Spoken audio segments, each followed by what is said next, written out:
Archie Alemanya sinupalpal si Rita Daniela sa kasinungalingan sa ikinaso sa kanya at sinabing gumagawa ito ng kwento. Sinupalpal ni Archie Alemanya ang aktres na si Rita Daniela sa walang basehan na pinagsasabi nito sa korte patungkol sa kanya. Kinasuhan ni Rita Daniela ang aktor bubblegum cast na si Archie ng act of lasciviousness, kung saan binastos at nagtangkang mangharas ni Archie kay Rita sa mga aksyon nito habang sila magkasama. Ayon kay Archie Alemanya ay mariing dininay ng aktor ang mga akusasyon ni Rita. Wala raw nangyaring pambabastos o anumang uri ng pananamantala nang magkita at magkasama sila sa naturang event.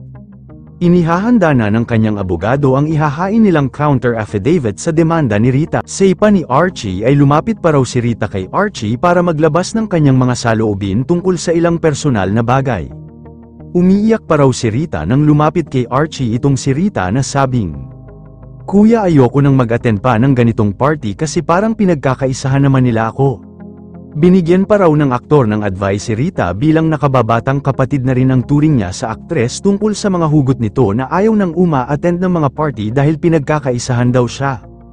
Ang sabi ni Archie, "Hindi ka pinagkakaisahan, sinasabihan ka lang para matuto kang maki-join sa kanila." So ang tanong ni Archie, kung talagang binabastos ko siya ba't siya sa akin lumapit para magsumbong? Bakit raw lumapit si Rita kay Archie upang maglabas ng personal na problema kung babastusin lang pala niya raw ito? Taliwas raw ang mga naging pahayag nito sa pulisya at sa salaysay nito na sa mismong party pa lang raw ay binastos na siya ni Archie mismong si Rita raw ang unang lumapit sa kanya. Lalaban raw ang aktor sa mga paratang ni Rita Daniela patungkol sa ikinaso ng aktres laban sa aktor. At ipapamukha raw kay Rita Daniela na nagsisinungaling ito. Isiniwalat din ni Manay Christy Fermin na tumawag siya kay Archie Alemanya at itinanggi nito na binastos niya si Rita at lahat raw ng mga ito ay kasinungalingan lang.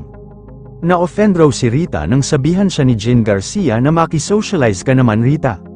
Dahil nag-iisa lang raw ang aktres sa upuan habang tinitignan lang sa party ang buong cast ng Windows War. Kaya dito na na-offend si Rita at nilapitan raw ang aktor na si Archie habang umiiyak na sinabi na pinagkakaisahan siya ng lahat ng artista. Yun lamang po, ano ang masasabi mo sa pagtanggi ni Archie Alemanya na walang pangbabastos na naganap? Comment mo sa ibaba. Huwag kakalimutan i-like ang video na ito. Maraming salamat po sa panunood.